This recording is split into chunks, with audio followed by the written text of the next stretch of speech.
How do you think this will make the Igbos feel with the current, location of Ngozi Orabuezi? Yes, of course. Ngozi Orabueze is an influential woman in US, and right now she has taken a step to prove to the world that what she has been saying, she's not only saying it by now. Mind you, for the sake of the viewers that are going to watch this video, why Samuel Ekpan has to pick that woman as a chief of staff? He knows that that woman has influence in US. And that's what the woman have come for the world to know. As I talk to you, she's in the state of Georgia, Atlanta right now, saying it to the world that Donald Trump recognized her. She is going to convince Donald Trump with her influence to make sure Donald Trump recognizes Biafra. And that's what we are seeing right now. Next tomorrow is Donald Trump inaugurations. The Igbos, the Biafra, they are excited because they believe with the influence of Dr. Orabuezi that Donald Trump is going to intervene, that the injustice, most especially detaining Nnamdi Kanu over 5 to 6 years right now, for Nigeria government refused to release him, that is uncalled for. The Donald Trump that you and I know that he hates injustice, he doesn't allow it.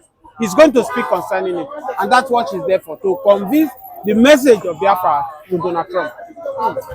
Convey the message. Okay, but we know that for a fact that Suzy Willie, former lobbyist for Biafra, that who worked with Nnamdi Kanu, has assumed as the chief of staff for Biafra. So, do you not think with her connection, just like you said, do you not think that working with Suzy Willie, do you not think Biafra is sacrosanct? Yeah, for me, I'm not a Biafran, but they say everything works for good for them that love the Lord. Don't forget Biafrans, majority of them, they are Christians. They believe that their ancestors is from Israel. And you see what Donald Trump did in his first tenure, how he moved the capital city to Jerusalem in Israel. So who tells you, you see that everything is working in Biafra favor as I speak to you.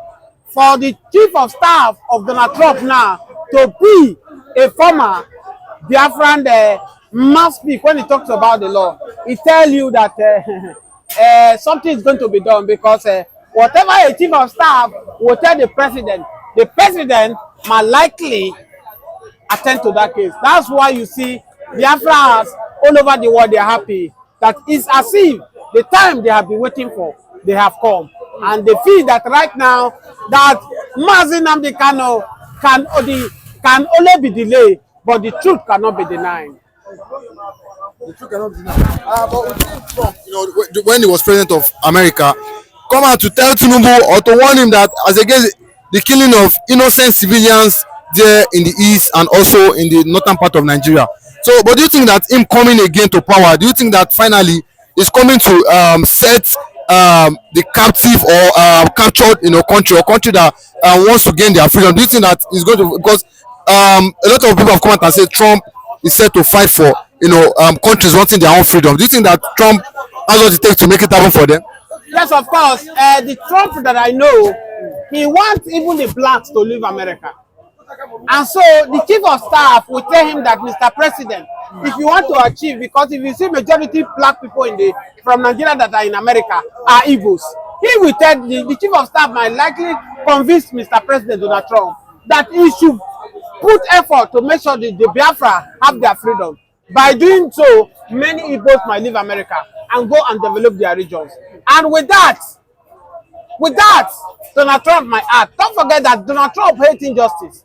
Donald Trump have seen the way they are killing people in Southeast. You've said it by your mouth that Donald Trump have said it. That the killing in the Southeast, in Buhari, that killing in Southeast is not acceptable, because Donald Trump don't hide his feelings. Donald Trump is a Christian to the core.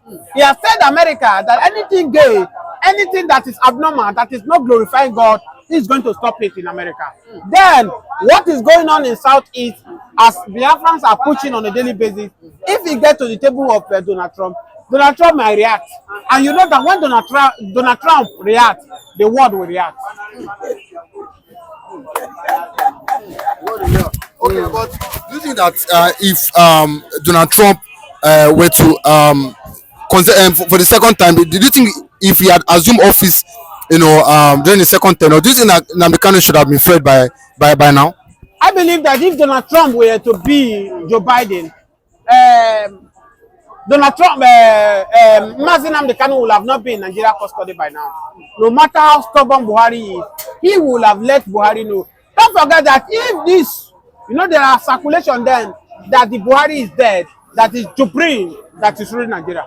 It's truly because even the UK, they take their news and they said there's a way they construct it.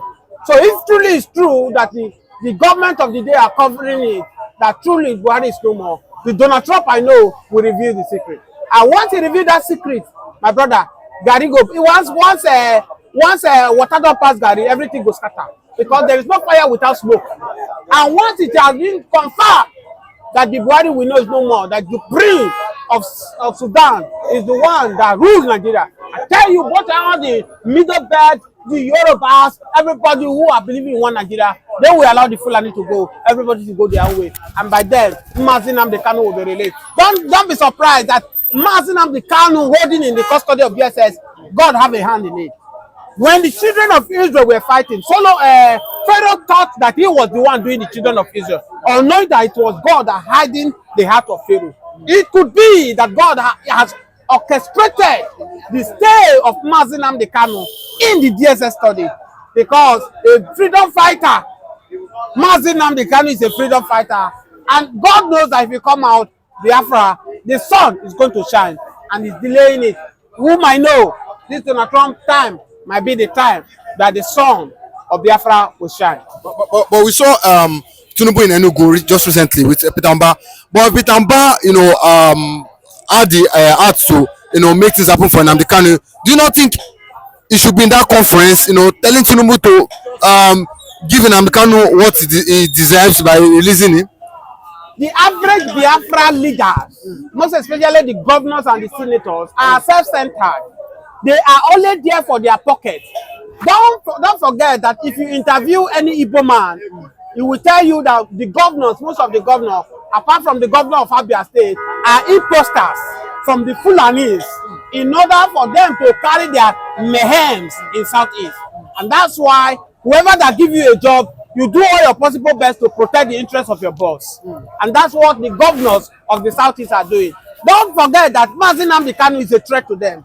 Because Mazi Nnamdi Kanu coming out today, that means they have totally lose it all. Mazi Nnamdi Kanu is still under the custody of DSS, yet the sit at home of every Monday they are still observing it. If he now come out and Mazi Nnamdi Kanu dey with the power invested in me as Biafra leader, I shut down Southeast, no business in 30 days. My dear brother, average Igbos will obey Mazi Nnamdi Kanu. That is the fear. The governors, that is the fear. The senators are afraid. Why? They don't want Mazi Nnamdi Kanu to release. I keep telling all the Igbos that I know, it is not President Bola Ahmed Tinubu that is holding Mazi Nnamdi Kanu. The original people that is holding Mazi Nnamdi Kanu are the governors, the senators of Southeast. They are the ones telling Mr. President that this guy will be a threat to this region. But they're coming out, but they've come out severally and said, they will meet with president and talk. Do you think they're just lying? They're just camouflaging? You don't take the word of politicians serious. Do you get me? You don't take. There was a time this President Bola Ahmed Tinubu said that he doesn't believe in Nigeria, but today he's a president. That is to tell you that politicians can only tell you a word that will be suitable at that particular time. Okay, so don't hold them. We went to Buhari, we went to Tinubu to release Mazi Nnamdi Kanu. They are all foul. The same Soludo said that whether Mazi Nnamdi Kanu is released or not, the security in Southeast will not stop. What does that tell you? It's telling you that, Mr. President, leave this young man there. This young man has not been released, yet we are struggling. If you release him, the power will be taken away from us. Keep him there for us. That's what the governors are doing. So, they can only deceive the people they are deceiving. But not to them that they are prolonging the evil days. Because releasing Mazi Nnamdi Kanu would be a better option than to keep Mazi Nnamdi Kanu in the DSS. I tell you, the figures of people who died in Southeast last year for sit at home is numerous. It's uncountable. Now, if you release Nnamdi Kanu in 2024, look at the people that were that supposed to that will be alive. Who knows whether those people that were dead, some of them will have been the president, or who will be the freedom fighter for Igbo in nearest future. But because of the selfish interest of Igbo political leaders, they kept that young man there, and people are dying in numbers every day, every Monday, in sit at home in Southeast. As I talk to you, sit at home in Southeast every Monday, no school, no business is going on. The governors know how to stop it.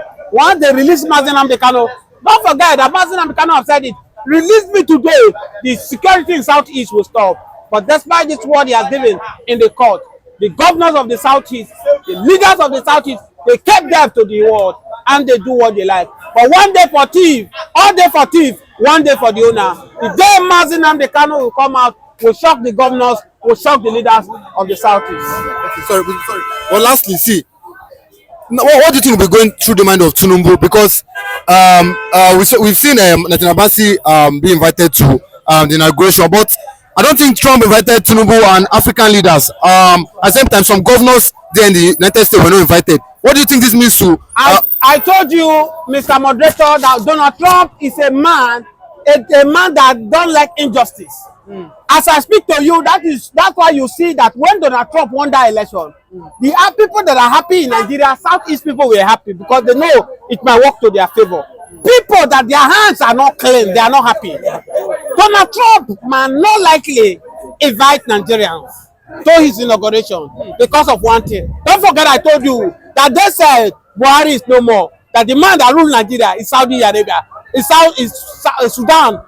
If truly, allegedly, they said, if truly what Nnamdi Kanu said and some people is true, do you think that Donald Trump will be so deft to invite Nigeria to come for inaugurations? We are waiting for Donald Trump because the moment Donald Trump come in, if it is true, Donald Trump will reveal the secret and the whole world will open and see the truth. Like that. Thank you. So think that all what they need is to hold power at all cost. Holding power tenaciously.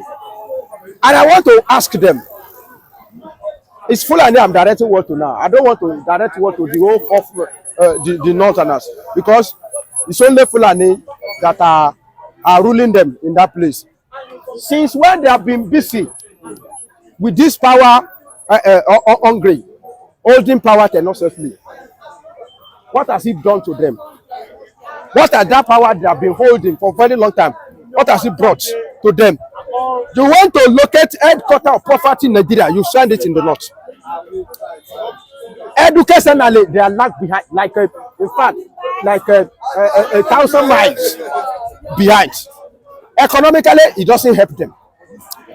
Infrastructurally, I don't know, I've not been to north, but people say they are enjoying good road network. But when you are enjoying good road network and insecurity disallow you, then all what you have on ground is nonsense. You build something today, Boko Haram come tomorrow, destroy it. That is nonsense. You build house, like Kurawa don't allow you to enjoy the house. What is the nonsense? So what are they crying for? So even if they want to be proud that we are in power that doesn't help them. When Buhari was president, Katsina suffer. Insecurity, Katsina suffer like tomorrow, no day. Kaduna suffer. What is the essence of being in power? When they were in power, Boko Haram in Borno, it didn't stop. So, and what they are trying to do, they cannot achieve it. One of the things they are doing now is they are threatening President Bola Ahmed Tinubu 2037. They are going to be a one-time president, forgetting that without our support, they cannot achieve it. Buhari try it now. Buhari contested 3 times. All the 3 times Buhari contested and he failed. He will not. But because he lacks support from South, to tell them that North cannot single-handedly produce presidents. And the eyes have opened. If they still see Kogi, Kwara, Benue, Plateau as their mumu don't do. They will not follow them mumu shiply again. They should take that one. They should forget about a particular aspect of country single-handedly produce president. It's not possible. It cannot work. Thank God for what we are witnessing now. Like I usually said, some policy of President Bola Ahmed Tinubu economically is affecting us, but there are some of his restructure that I like issue of this decentralization and being a person that has always calling for true federalism. So when he came on board, he has started making move towards that. First of all, the issue of state police is a way of decentralization of Nigeria. Local government autonomy is the part of this way of making sure that Nigeria we are on the right path. Then issue of tax reform bill is another systematical way of decentralizing Nigeria. Finally, he now make a move that school of aviation in Zaria should be split into 6 and they should be relocated into 6 geopolitical zones. The one that will come to southwest we go to Akure. The one that will go to southeast we go to Ebonyi.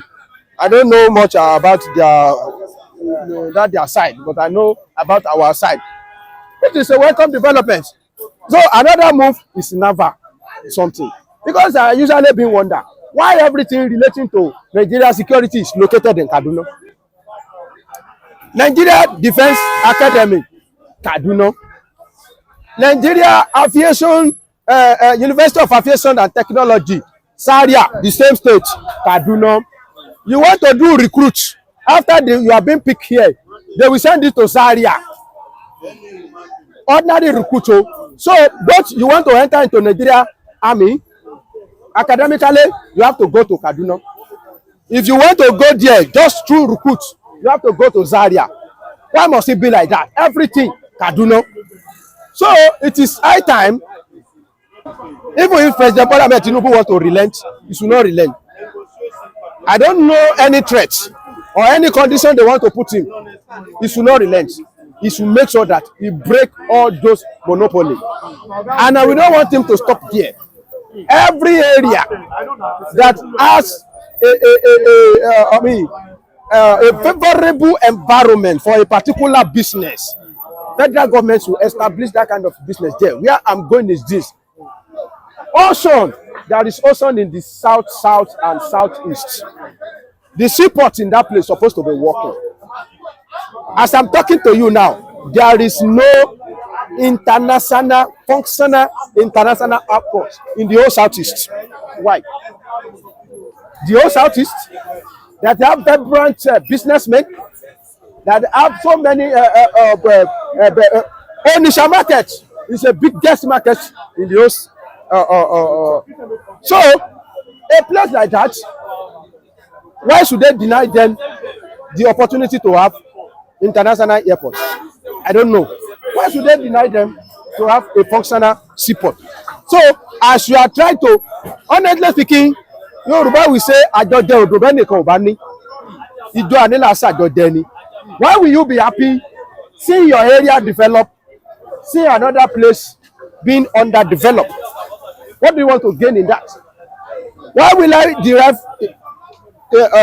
joy in overfeeding myself and see my fellow human being hungry, and I will be feel happy? That is wickedness. It's something is uncalled for. So as he's concentrate on decentralizing our military, economic aspect of it, they should also look at it and locate a particular institution that's supposed to locate in a place where they have a conducive environment for it. How can you locate a school of Naval in Kano where there is no ocean, in a dry land? What's the meaning of that? If they say it's possible for Northerners to relocate our ocean to North, they will have done it during the military era. But God is more than them. So President Bola Ahmed Tinubu, to cushion or to reduce this agitation, we want to go. We have to maintain balance to some extent. We cannot balance everything, but to some extent, we should give each region chance to develop. Let me tell you another area that President Bola Ahmed Tinubu go that I like. There is a creation of development agency for each region, each zone. There is a development organization created for Western region, for Southeast, Southwest, South, Northwest, Northeast. And those organizations, there is a huge amount of money earmarked for them. Almost 2 trillion. No, 2 point something, 2.5 trillion. Now, if they give it to your area and you squander it, that is your problem. Then, in doing that, that means they will have to choose somebody, a particular people that will represent a particular region. That in your own area, this is what you want to achieve. If you now fail to achieve it, then that is your issue. So, by doing that, we will be developed. We may not develop equally, because I usually say that when they say they don't treat us as well, Nigeria as well, and I say let's define oneness. So this was said, for this reason, a man will leave his father and his mother, and he will join his wife, and they will become one. But when they say one, he said one is head, husband is the head, and the wife is supporter. So even when we are claiming oneness, oneness does not mean that all of us will develop the same space, because there are some factors that will determine how we are going to develop. Human resources, our land. To develop Niger Delta, let me tell you, all the roads that we have in Lagos State, if you put what it costs together, it may not be enough to do some kilometer in Bayelsa, because of water, because of the topography, because of their land. So for that reason, sometimes I just start that one as an example. It's not an excuse not to develop Niger Delta, but I just start that one as an excuse. I just start that one as a sample that will make us not to develop evenly, but this will give everybody opportunity and chance to develop when they want to develop.